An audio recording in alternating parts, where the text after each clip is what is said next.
guys over here, they're enjoying the game. Oh yeah, definitely. They're completely sucked into this game right now. Oh wow!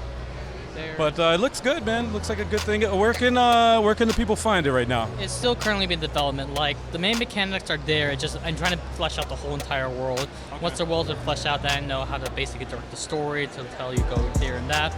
There'll be some good marketing material to basically say, hey, this is what the game's about. It's about more than just devils and dying and stuff. But like there is a free demo on Itch.io, which has the first 2 levels and 2 bosses. Well, 3 bosses, including the tutorial. 1 hard boss and 1 super hard boss that will kill you instantly. But yeah. All right. But you should probably get some bang for your buck going there and stuff. But yeah. Sounds good. Well, very nice meeting you. You have a good game here. I played it before. Guys, check it out. It's awesome. The demo's available, so yeah.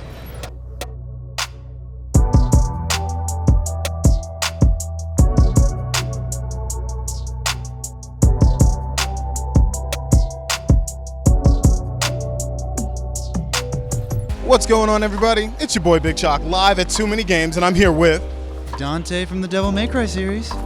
Smooth as always. And I got a couple questions for you, buddy. So, what game got you into gaming? If I had to say what it was, I'd have to say, funny enough, it was Lego Star Wars 2. Father, I was 3 years old. He popped in a copy, I think, of my PS2, and it was magic ever since. That's a good choice. That's a very good choice. Next question is, do you have any gaming pet peeves? I'd have to say my biggest one, is that just people I play with or just in general? I'd have to say the biggest pet peeve would have to be, I guess, a microtransaction in taking away content throughout something like a loot box or something, probably. I agree. I completely agree. Another question. What franchise would you like to see either a remake or remastered? Thank you. I need there to be a remake of the first 2 Devil May Cry games. I swear they deserve them the most, if you can't tell. I would die for a remake of either one. Especially the second one. Second one needs another good go-round. All right, and the last question. There's only one right answer to this one. Which is your favorite video game podcast? Yes! He got it right. Wait, one more time. Level 857. Yes, he got it right. You got it.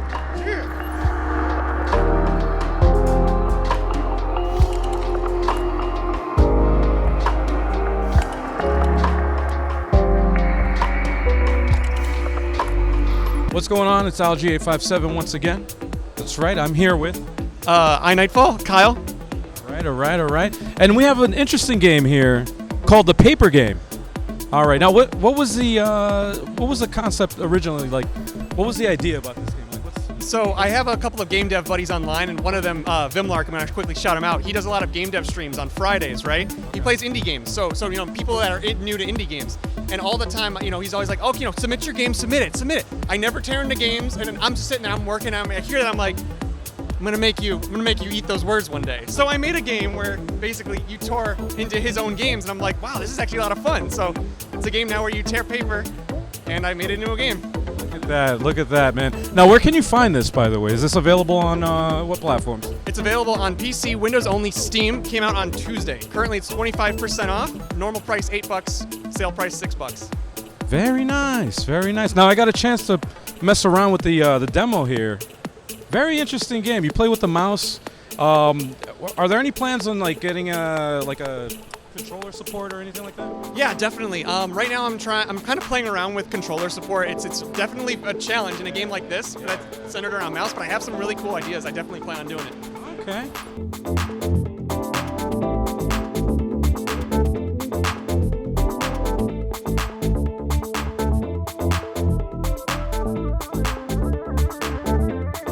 We are here live at Too Many Games, and I'm here with The Batman. the Batman, the Dark Knight himself. I have a couple questions for you, Mr. I don't want to reveal your secret identity. All right. So, what's the game that got you into video games? Well, I have to say it's Pokemon, as well as fittingly Arkham Asylum. 2 excellent choices right there. What's the best game you've played in 2022 so far? I have been really enjoying Ocarina of Time. I've gotten into Zelda more now, so playing that on the 3DS, I really enjoyed that so far. That's a classic. That's a classic. That's still a good choice. Name one great and one terrible licensed game. Oh, okay. I feel that this one game kind of fits both. Star Wars Battlefront 2 started as a terrible licensed game, but I think over time, as they've like made a lot of updates to it, I think it's become actually a really good game that I enjoy a lot as a Star Wars fan. I like that a lot.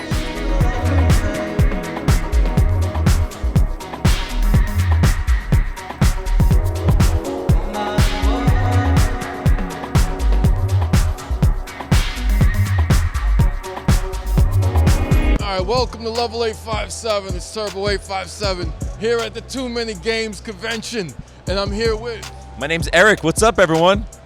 developer of Jump Rogi that we got back here. I had a chance to play it for a little bit, and when I first saw it, I was like, what's going on with this game? You saw me struggling a little bit trying to figure out how the keyboard worked, but once I got it, I was like, this is awesome. So what was your inspiration for making Jump Rogi? So I'm a speech therapist, and I work together with wonderful children that have some communication difficulties. So what I noticed is there's real power in analogies and metaphors. So I created this video game as a really nice analogy and a metaphor for moving forward, taking chances, and trying new things. And we play this game in therapy, and then we can easily start to talk about ways in which they can move forward and take chances as communicators. So it's a great way for them to A, have fun, but also B, learn and grow as communicators. That's actually pretty awesome. Well, I felt that way a little bit myself. I felt myself better communicating. I had the hand-eye coordination going and communicating with my fingers, when I was moving everything. But that's actually a pretty good story. I had no idea that there was that type of backstory with that game. Now this game, have you tried it? You said it's for therapy, like you're a speech therapy, and so you've already had kids play this before. Yeah, I've had a bunch of kids ranging between the ages of 6 until about 16. Right. And the game has 3 different levels, so you can pick, because I think accessibility is so important. Yeah. We want to make sure that the youngest of the young can play the game and not get too frustrated. Yeah. So that's why we need that setting that's really easy. Yeah. And then from there, if they need to, crank it up a notch, we got the harder setting for more of those 16-year-old-ish children.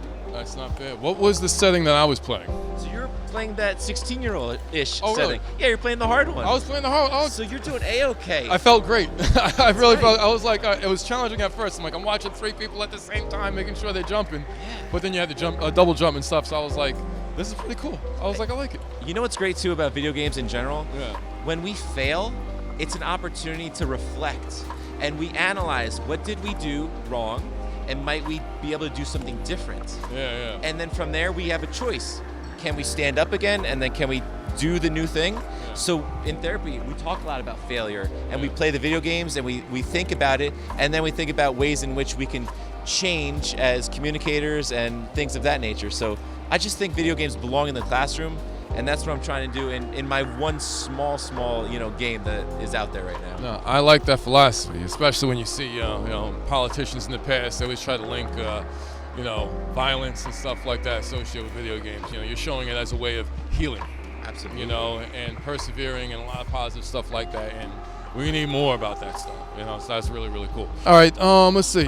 What was your favorite launch title? Favorite game that ever launched for any console? I think, I'm gonna be honest, I'm a big fan of Animal Crossing. And I'm kind of following it, ever since the pandemic. Right. So I just believe in the power of that game. I just think kind of leading up to everything, to me, Animal Crossing's, Right. I don't know, I think it's a game changer. So that's what comes first in my mind. It's kind of interesting too, considering the game that you're developing now, Super Mario Bros. Animal Crossing. You got kind of a kid-friendly motif in mind, Yeah. It's actually accessibility also is kind of a theme with that. I'm a big fan. I don't like too much stress in my life because life in general is stressful. Yeah. So I do find myself gravitating more towards games that are a little bit more chill. Yeah. You could kind of breathe, Right. and you could kind of just be. It's not bad. Not bad. See, I'm more interested to play more of this game, man. Absolutely. And the final question: what is your favorite video game podcast / gaming channel? It's yours. There we go. That's There we go. what's up. Level 857. That's a perfect answer. There's no better answer than that.